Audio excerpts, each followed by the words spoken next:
Hey guys, this is Anastasia Autumnfire, and this video is for the YTPaganchallenge challenge. I understand the year for the challenge was 2016, and 2016 has come, it has gone, we are passed on. But I'm not done with this challenge, and I feel a need to complete it. So I'm going to continue. This video, it's another car session, so I apologize for the noises and the cars and all that jazz. I got to work a little bit early, so I'm trying to squeeze in a video. This video is for things what has been most influential on your path and practice. And for me, that is, it's best put as traditions. At first, I was really connecting it to ancestry and ancestors. And then it hit me that I take a lot of traditions, not only from my ancestors, but also just history, things that I've read, that I've researched. And so as I walk my path, to title something as ancestry or related to the ancestors becomes a more and more important thing to know that it actually was practiced by an ancestor. I attribute that mostly to hell, because it is very, at least with me, one of her major things has been, don't call something it's not. Don't mislabel something. You need to know what you are talking about. You need to know what you are saying. If you're claiming something to be something your ancestor has done, you need to know for certain that they have done it. And it's very easy for me to say, I'm sure someone somewhere did this, because I truly believe at some point or another we all descend, in some way, shape, or form, we all descended from pagans. Because at some point, everyone came from somewhere, and at some point or another, society would have honored nature because that's what they had.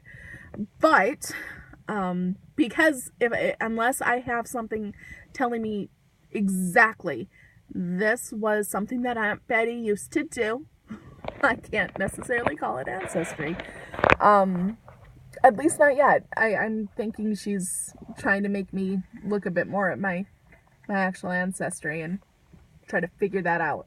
But for now, I'm able to say that I do pull from traditions that I have read about, that I know are my ancestry, that I know are things that someone in my body, someone in my bloodline has done at some point in their life and at some point in my life.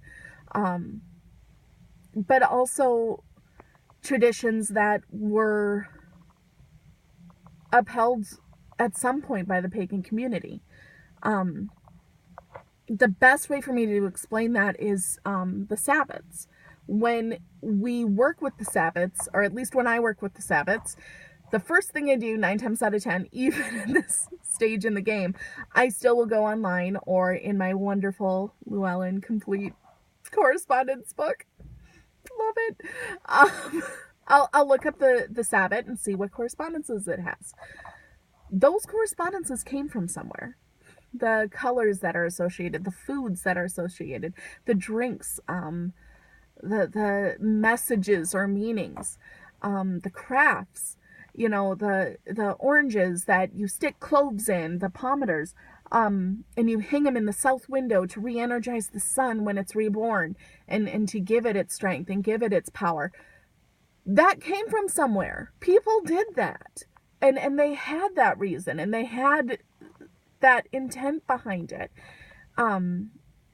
The maypole at Beltane came from somewhere. It has a purpose. It has a reason.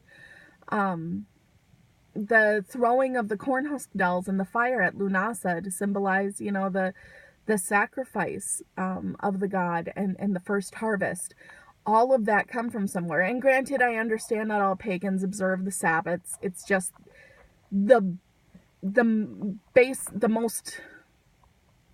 it's the best way for me to try to explain what I mean by traditions. Every culture has its traditions.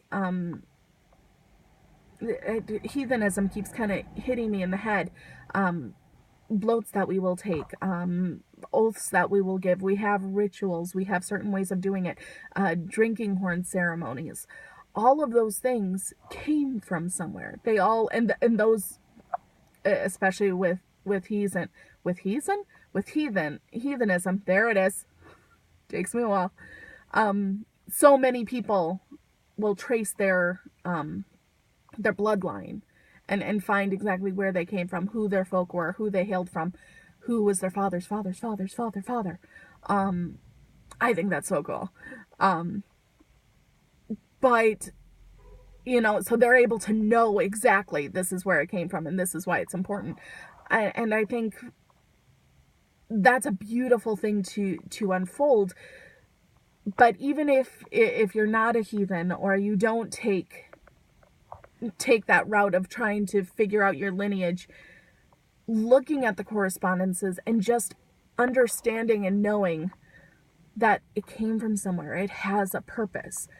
When we hang our palmeters in the south window at Yule, or when we put the apple peel in the water bucket to see what letter it shapes, all of these kind of, and at Samhain, that's a Samhain thing.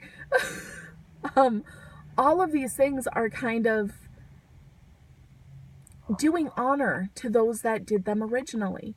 If someone in the past has done this, it's our way to keep their spirit and their memory alive.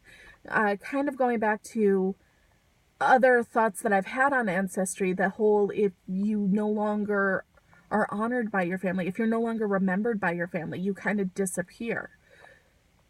Keeping traditions alive, even if you don't know them to be your own, I think still does an honor and a service to those that would have originated those, or even just practice those, because we are following in the footsteps of someone before us. And I think that does honor to them. I think that does them a service and a remembrance. So I think that's very important, and that definitely is influential on my path. Keeping that remembrance, keeping that memory and those traditions alive. A lot of my traditions that I keep from my family go to kitchen witchery. It's a lot of recipes that have been handed down. It's how to prepare the food. Even when I identified as a Christian, I would find myself, if I was making a soup to help with prosperity and wealth and just kind of give us some energy, I'd find myself using certain herbs, certain spices. I would be, stirring that pot clockwise because I'm bringing all this good stuff in. When I had a really crappy day and I wanted some comfort, I'd go home and make a huge thing of comfort food, which always includes a vat of gravy, because, oh my Lanta, there's nothing more comforting than a big vat of gravy. And I would always stir it counterclockwise because I'm trying to get rid of all this stuff. And I wouldn't necessarily think that through. I wouldn't sit there and okay, now I need to stir the pot clockwise because I'm trying to bring in good stuff. Now I got to stir the pot counterclockwise because I'm trying to get rid of stuff. It would just happen instinctively. And when I think about it, kitchen witchery is really where I first started. That's what first resonated with me. That is something that I will always keep with me. If everything else falls away, I will be a kitchen witch. I find myself relating more and more to earth and really to that magic, but my fire element and my fire connection is and always will be to my family, to my ancestors, to my hearth and my home. It is that domestic connection. It's the Hestia connection, and I am realizing that more and more and more in my time. Holda, I feel, is very much connected to that same energy, that domestic goddess, which I shudder to say around in response to my name whatsoever, because I struggle. But yes, that is where I connect. That is where my fire is in that kitchen when I am crafting, when I am cooking, and that is when I feel my ancestors around me. Even ones that I don't know. People talk about downloading.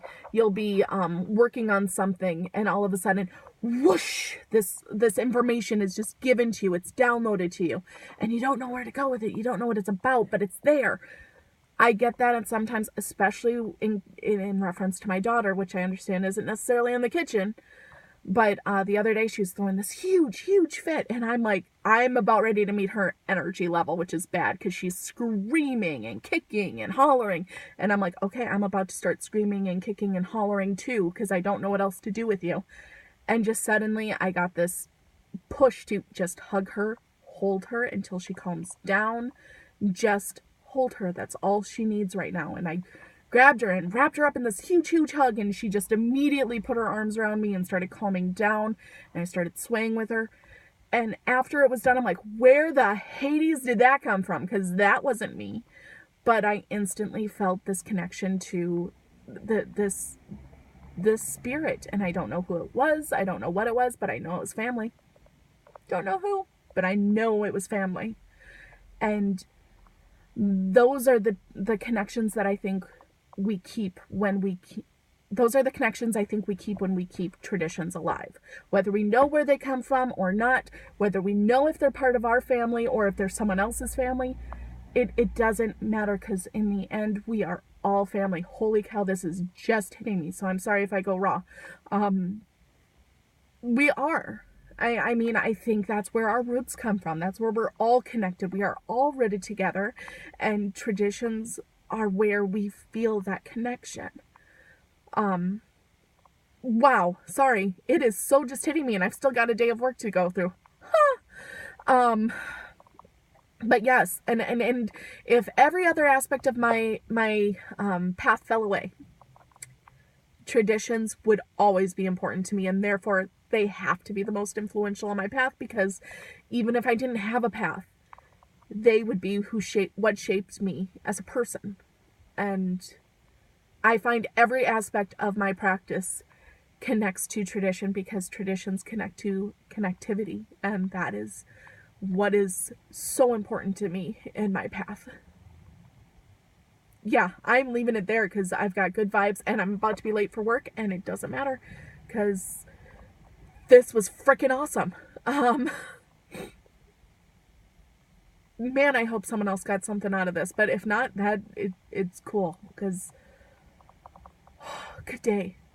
Good freaking day. Blessed be. Bye, guys.